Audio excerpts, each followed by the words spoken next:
Welcome to a bonus episode of the Health with Hashimoto's podcast. On these bonus episodes, I like to do a book review, and for any book that I give positive rating for, you will find an affiliate link down below in the show notes to purchase the book. But of course, you can always go to your local library and check it out there. I'm a big fan of the library and all that you can learn through there. Let's dive into today's book review. When my youngest son, who is now almost 10, when he was just a couple months old, he was covered head to toe with horrible eczema. Now, I knew enough at that time that I knew it was my fault. I was exclusively breastfeeding, so whatever was causing his eczema, which I already knew, usually that's an allergy, I knew that it was either coming from my milk or something in our house, in our environment. So I went seeking help and answers. I was directed to a very, very strict elimination diet by my chiropractor.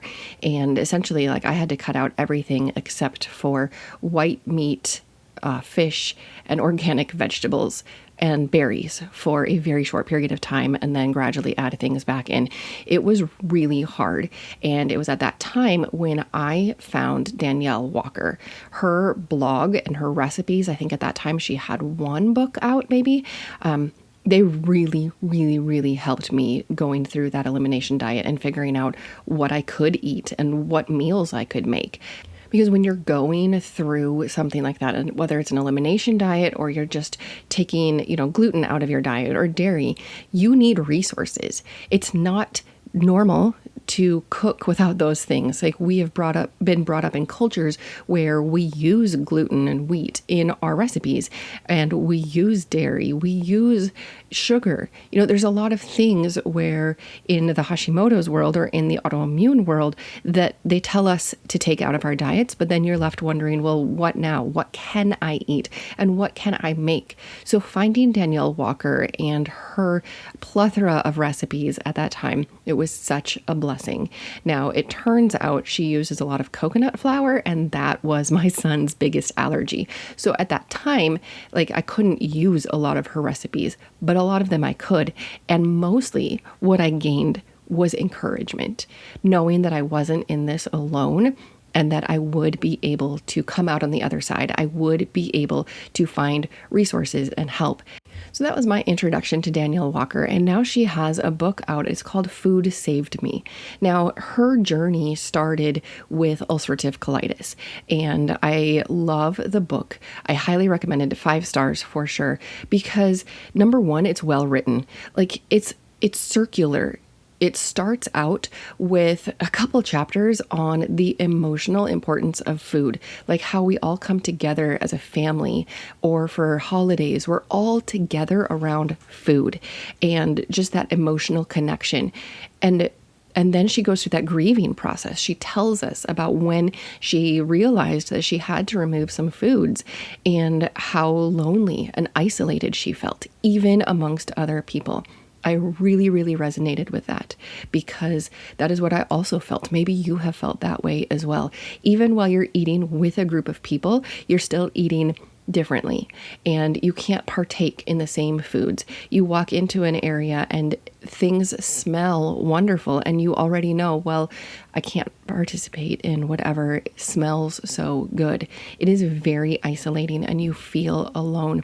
She really captured that feeling and just spoke to it. There's not a cure for that, but knowing that you're not alone and then having some resources is just key. And then by the end of the book, she kind of goes back to that same celebration. It was a Thanksgiving meal where she was talking about in the beginning. And then at the end, there's another Thanksgiving meal where she can eat everything and the family is all gathered together and there's still such a sense of community, but there's no more isolation and loneliness within that community at that meal. So just for that aspect, I highly recommend the book for anybody who is going through this journey of figuring out a different type of lifestyle as far as what you can eat. I also recommend it for spouses or family members, just to understand what is my loved one going through, what are they feeling, and why does it matter? That is another thing I loved about this book. Honestly, it drives me crazy because she was told over and over by her medical providers that food had nothing to do with her ulcerative colitis. Now, ulcerative colitis is an autoimmune disease, and it happens within the colon, within the gut, and it's ulcers. It's ulcers forming on inside the colon. So of course there's a food related component, but all of her medical providers initially were telling her, no, there's no food related component. Just go ahead and eat your normal foods. Some of them told her to increase foods that she would eventually figure out, well, no, those actually make me much worse. So we've all heard that. At least I have. I can't speak for you, but in the medical community, I've been in medicine starting when I was 16 years old. I started working in a nursing home. I didn't really learn about nutrition there other than when somebody is losing weight, we try to give them more calories. That's about all I learned. And the importance of prunes if somebody needs to poop. I learned that too. And then in nursing school, I had one class in nutrition. Basically, they said, follow the food pyramid and people don't need supplements. That's kind of what I learned in that class. I didn't learn about the impact of our nutrition and what we eat and the processed foods, any of that on inflammation. I didn't learn about any of food and its impact on our disease processes, on our healing. I didn't even learn that vitamin C activates collagen. So if somebody has surgery and they need their body to, activate the glue to repair the tissues, well, that glue is collagen, and so you need vitamin C. I didn't even learn that. You would think that is so basic because so many nurses, even in our clinicals during school, we were going to be encountering people who had just had surgery. So how hard is it to say, hey, are you getting vitamin C? Because you need that for your skin to heal better.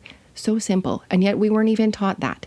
So it was frustrating, but so relatable to hear her journey of going from all the medical providers telling her food doesn't play a role in your autoimmune condition.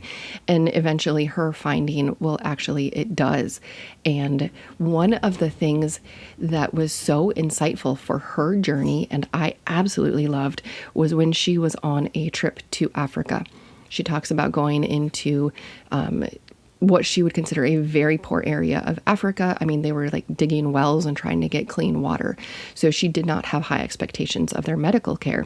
She had a huge ulcerative colitis flare and ended up having to go to the doctor at that time. So a doctor in basically it sounded like a one-room hospital, very, very small. He actually told her that number one, ulcerative colitis is an autoimmune condition. She had never been told that. He told her that food does play a role. She had never been told that. And he said, you were probably given a bunch of vaccines before you made this trip. And we know that vaccines have a role in autoimmune conditions. Those three things she learned in a teeny tiny hospital in Africa. They were things that her doctors, which were top of the line, they had never told her in America. They probably didn't even know. And so I found that so fascinating that other countries are aware of things that we are not. And they are taking proactive measures because they know better. And then I get frustrated with our completely broken medical system. It starts when students are in not even medical school. It starts before that when they're in their undergrad and they're not learning the basics. And then it continues in medical school and it continues as they are actually doctors or even nurses. I think chiropractors are a bit more aware of the whole person and the impact of food and the impact of inflammation. Thankfully, a lot of people are learning about this and asking questions, and I think that's wonderful. The internet has been fantastic for people to learn about what's going on in their own health and being more proactive in figuring out how they can make changes that actually impact the root causes instead of just always looking for band-aids to apply to the symptoms. So back to the book, I highly recommend it.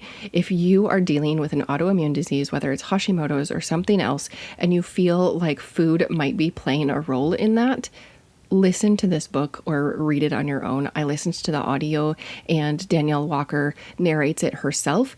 I have heard her speak in conferences and stuff, so it was nice to hear her own voice telling her story, because it is a memoir. It is such a personal story. And yet it is so applicable to those of us who are also on our own autoimmune journey, trying to figure out what is going to help us. So take a listen to that book or read it. Like I said, the link will be down in the show notes. You can find it on Amazon. I did get it from my local library. I think there was like a 4-month wait for it. So if you're impatient to get it, you might just want to grab it on Audible or the hard copy.